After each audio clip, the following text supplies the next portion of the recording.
सरजी नमस्कार. नमस्कार सर. आपलं नाव काय म्हणतं सर? माझं नाव विलास बोधनकर. आपलं गाव कोणतं? राजनापूर केळवली तालुका मुलुंड. ओके. तुमचं पूर्ण क्षेत्र किती आहे सर मग? माझी शेती पूर्ण 5 एकर आहे. अच्छा, पूर्ण 5 एकर जमीन आहे तुमची. बरं. तुम्ही सध्या कुठलं पेरणी केलं आहे सर मग? मी याच्यामध्ये फुले दुर्वा हे सोयाबीन आहे. फुले दुर्वा सोयाबीन. हां, ते पेरलेलं आहे. अच्छा. तूर पेरलेली आहे. तूर पेरली. तूर कोणती आहे? चारू. चारू आहे. बरं. पूर्ण किती एकरामध्ये आहे म्हटलं मग? हे 5 एकरमध्ये पेरलेलं आहे. 5 एकरामध्ये पेरलेलं आहे. बरं. तर तुम्हाला काय आणि पेरणं तुम्ही किती तारखेला केलं होतं? मी 25 जून 2024 ला पेरणं केलेलं आहे. 25 जूनला. अच्छा, ओके. आणि काय सांगतं सध्या तर काय डिफरन्स दिसतोय तुम्हाला पूर्णपणे? आपल्या डिफरन्समध्ये याच्यामध्ये जे आपण बीज प्रक्रिया केली. बीज प्रक्रिया केली. ओके. हां, त्याच्यामध्ये ते उगवण शक्ती ज्याला म्हणतात. हां हां, ते उगवण शक्ती चांगली वाटली. चांगली दिसते. ओके बी एकदम चांगलं निघालेलं आहे. ओके. पिकाची क्वालिटी सुद्धा सध्या तरी चांगली दिसते. अच्छा. चला आपण ते पीक सुद्धा बघून घेऊ. नेमकं जी पहिली स्टेज आहे ते आपण ते स्टेज बघून घेऊ.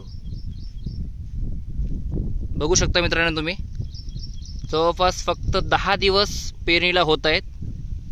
बरोबर आहे सर? किती तारखेला केली तुम्ही म्हटलं पेरणी तुम्ही? 25 जून. आणि आज तारीख आहे 5 तारीख. मित्रांनो तुम्ही बघू शकता 25 तारखेचा पेरणा आहे. आज पाहणी करण्यासाठी मी स्वतः सरांसोबत आलो त्यांच्या शेतामध्ये.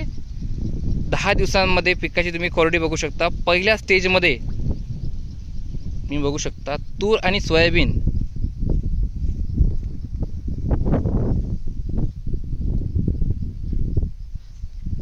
सर यामध्ये तुम्ही पहिलं जे आपलं जे हे टाकलं आहे, भूअस्त्र टाकलं आहे, ते तुम्ही टोटल किती टाकलेलं आहे 5 एकरामध्ये?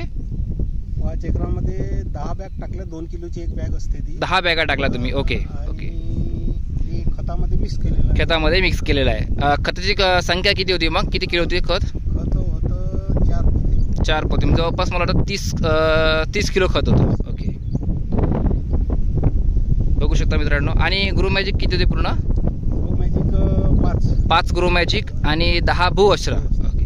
बघू शकता मित्रांनो, पेरणीच्या वेळेस खतासोबत आपलं भूअस्त्र सुपर 10 पॅकेट म्हणजे टोटल 20 किलो खत होतं. 20 किलो भूअस्त्र होतं आपलं आणि 5 ग्रो मॅजिक आणि त्याबरोबर बीज प्रक्रियासुद्धा त्यांनी करून याची पूर्णपणे पेरणी करून आज तुम्ही 10 दिवसांमध्ये पीक तुमच्या डोळ्यासमोर दिसत आहे.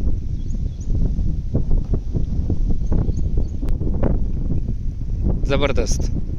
तर सर तुम्ही लोकांना, शेतकऱ्यांना याच्याबद्दल काय सांगणार? शेतकऱ्यांना हेच सांगेल, शेती करत आहोत त्याच्यामध्ये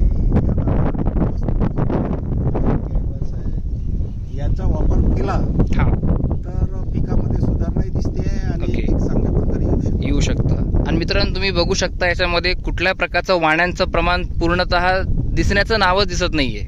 म्हणजे पूर्णपणे नाहीसच झालेलं आहे. ओके, चालेल मित्रांनो. तर ही झाली आपली पहिली स्टेज.